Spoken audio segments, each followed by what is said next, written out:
The ego is not a mental construct that arises through thought. It is a physiological pattern shaped by the nervous system in response to overwhelm. Long before the mind forms a sense of I, the body organizes itself around protection. What we later call ego is the mind's interpretation of early survival adaptations, rooted not in belief, but in sensation.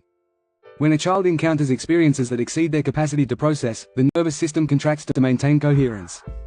This contraction can appear as tightening, bracing, withdrawal, or vigilance. Over time, these bodily responses become familiar. They repeat because they once worked. The mind builds an identity around these patterns, a story of who one must be in order to stay safe. In this sense, the ego is the narrative layer placed on top of a protective physiological state. This is why the ego feels deeply personal.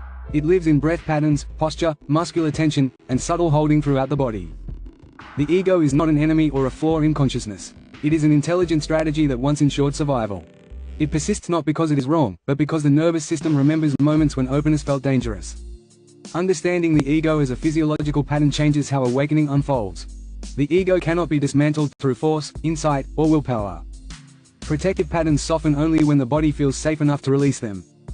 As regulation replaces vigilance, contraction begins to unwind. The ego loosens naturally, not because it is defeated, but because it is no longer required. Awakening unfolds not by transcending the ego, but by freeing the nervous system from the conditions that once required it.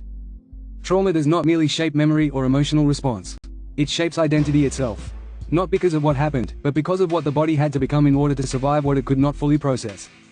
When experience overwhelms the nervous system, the body adapts by organizing around protection. These adaptations, bracing, numbing, vigilance, collapse, or withdrawal, do not remain isolated responses. Over time, they become the body's default way of being. Identity forms not as a conscious choice, but as a physiological conclusion. This is how I must exist to stay safe. The nervous system holds these conclusions in muscle tone, breath, posture, and sensation. The mind later builds stories to explain them, but the foundation of identity is already somatic. This is why trauma equals somatic identity. The body does not remember trauma as narrative. It remembers it as pattern. A system shaped by fear perceives threat where none is present. A system shaped by shame experiences itself as fundamentally flawed. A system shaped by grief lives as if loss is inevitable. These are not beliefs chosen by the mind. They are perceptions generated by the body's state. Unprocessed emotions reinforce this identity by keeping the nervous system in partial threat. As long as fear, shame, or grief remain held, the body continues to defend against life.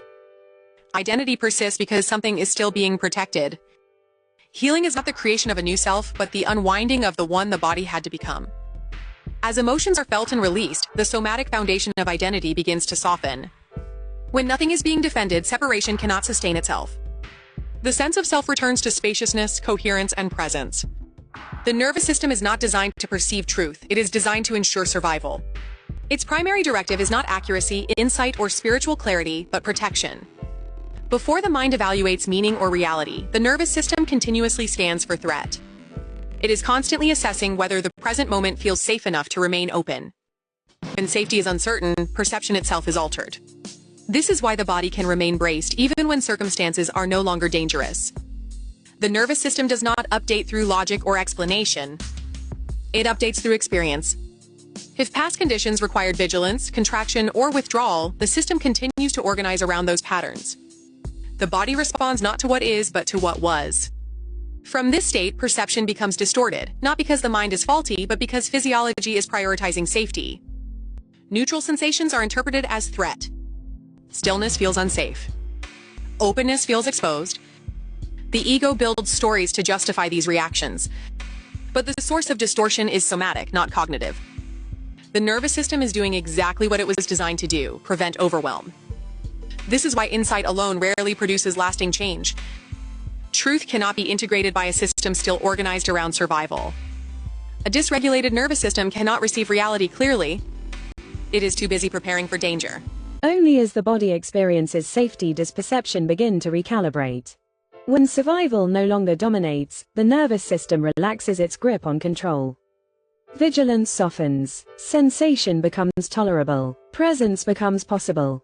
Truth does not need to be sought, it becomes accessible when the body no longer needs to protect against life. Awakening is not the mind discovering truth, but the nervous system learning it is safe enough to perceive it. The illusion of danger is not created by the mind alone, nor by the body in isolation.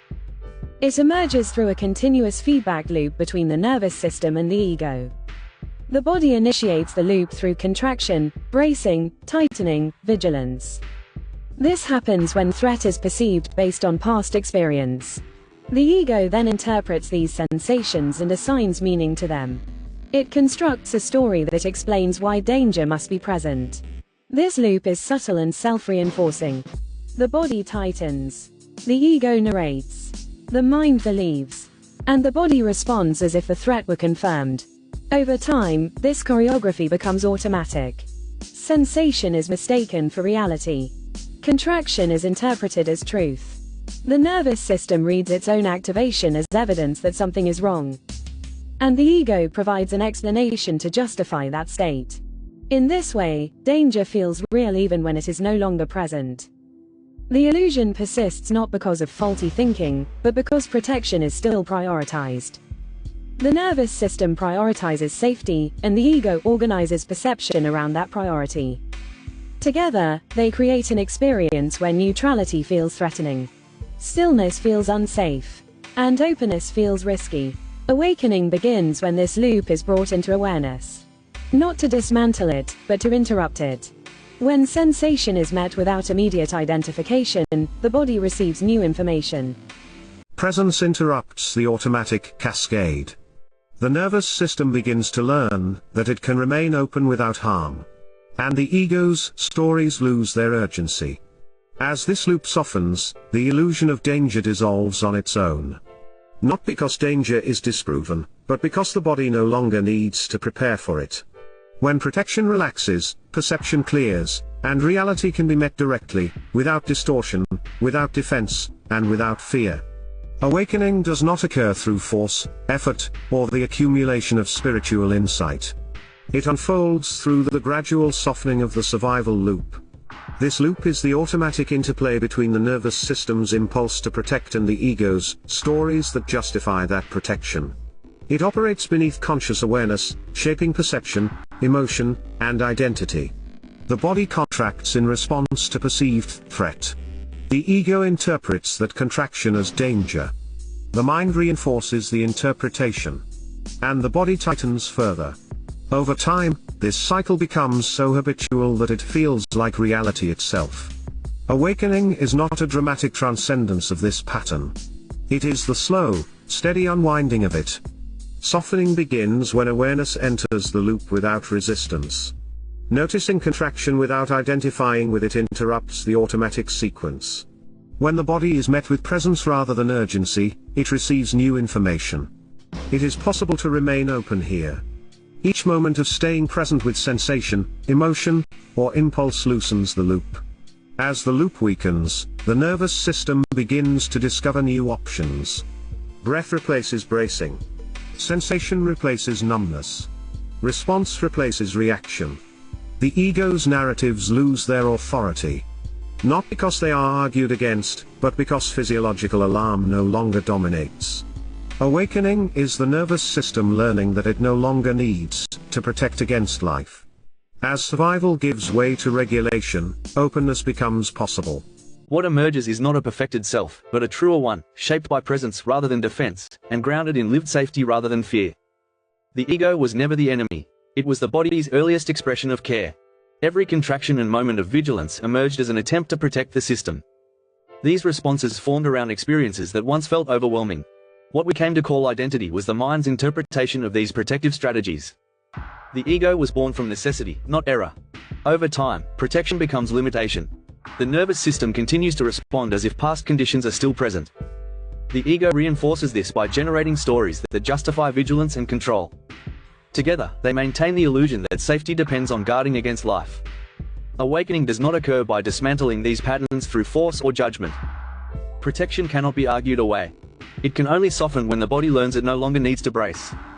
As awareness meets contraction without resistance, the nervous system begins to update.